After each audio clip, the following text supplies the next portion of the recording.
Assalamu alaikum friends, this is Kashif Shazad and you're watching IELTS with Kashif. We have been working on IELTS writing task 1 for the last week and I have already discussed all the task 1 types in different videos. You can check it on IELTS with Kashif in the playlist writing. Today I'm going to summarize task 1 again. I'll tell you some points which you should not do while doing the task 1. After this, we'll proceed towards the task 2, which is essay writing, and we'll discuss different types and different things in it. So we'll start from the task 1. There are few things you should never do in task 1 so that you can get good bangs in task 1. Number 1 is do not write a personal opinion. This is a report writing. This is not creative writing.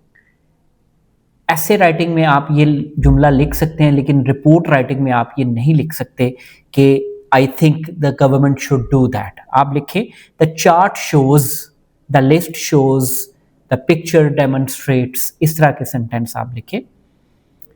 Number 2, do not copy the question word for word. आप question को word by word copy कभी भी ना करें. जैसे statement दी होती है the graph shows the graph of, तो कई स्टूडेंट ऐसा करते हैं कि जो क्वेश्चन में स्टेटमेंट दी होती है उसी को रिपीट करके नीचे लिख देते हैं. ऐसा नहीं करना चाहिए, उसको रीफ्रेज करें. द लाइन ग्राफ इलस्ट्रेट्स, जैसे उन्होंने अगर स्टेटमेंट दी हुई है द ग्राफ शोज दिस, तो आप कहें द लाइन ग्राफ डेमोन्स्ट्रेट्स या डिपिक्ट्स या इलस्ट्रेट्स. कभी भी क्वेश्चन वर्ड को रिपीट ना करें. Number 3, do not miss the overview. Overview कभी मिस ना करें. Overview is the sudden summary of your task 1.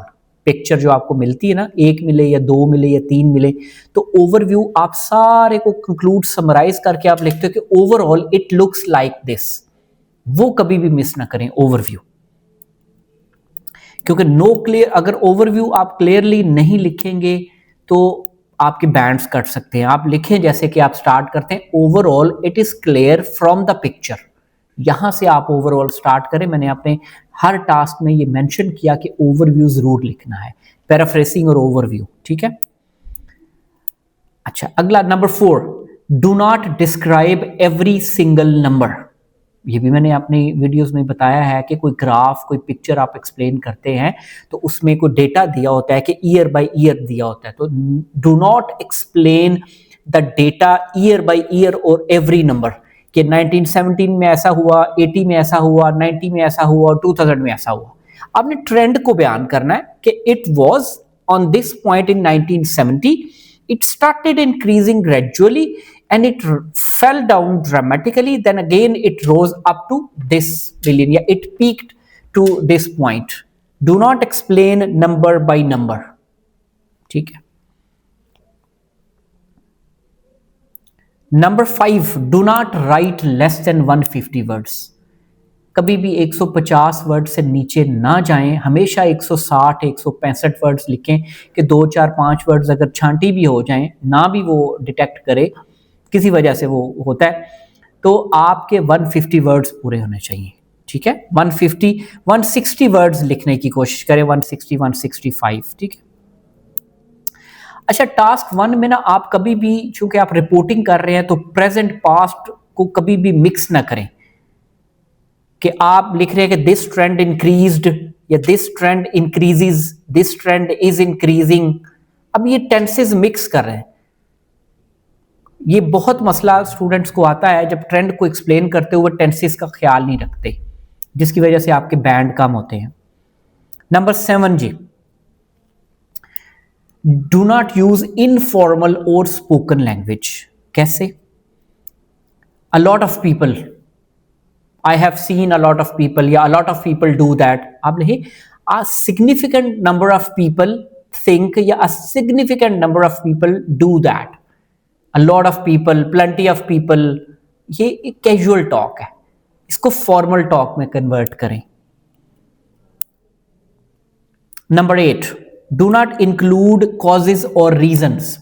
Task 1 में आप कॉजेज और रीजंस नहीं इंक्लूड करेंगे, इट्स रिपोर्ट राइटिंग।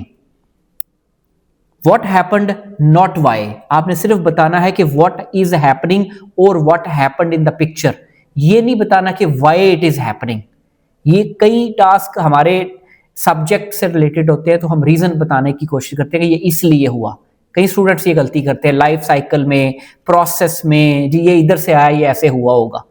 आपने नहीं बताना कि व्हाई इट इज हैपेंड, आपने जिस बताना है व्हाट हैपेंड, जो कि तस्वीर में आपको सामने शो हो रहा है। दिस हैपेंड बिकॉज, ये नहीं लिखना। This trend can be observed, ये ऐसे हुआ, ये ऑब्जर्व किया हमने पिक्चर से। Number 9, do not compare unrelated data. Unrelated data को कंपेयर नहीं करना। ग्राफ्स होते हैं, कंपेयर नहीं करना होता, उसका ऊपर वाले का डेटा अलग है, नीचे वाले का अलग है, उसको कंपेयर नहीं करना।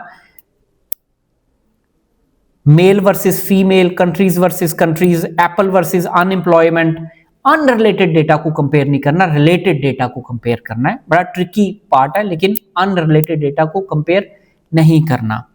लास्ट हमारे पास पार्ट है, do not memorise full templates. आपकी जो मेमोराइज्ड लाइन है ना वो ओमिट हो जाएंगी, वो एआई उसको उठा के बाहर फेंक देगा, चाहे ऐसे राइटिंग हो या टास्क 1 हो। आपने मेमोराइज करके लाइनें नहीं लिखनी, नेचुरल फ्लो में लिखें। So these were the 10 things you should not do in task 1 if you really want to achieve good bands in task 1. That's it for the rest of the video in this IELTS with Kashif. Stay connected and we'll come with the next video on essay writing on IELTS with Kashif. Thank you for watching and remember me in your prayers.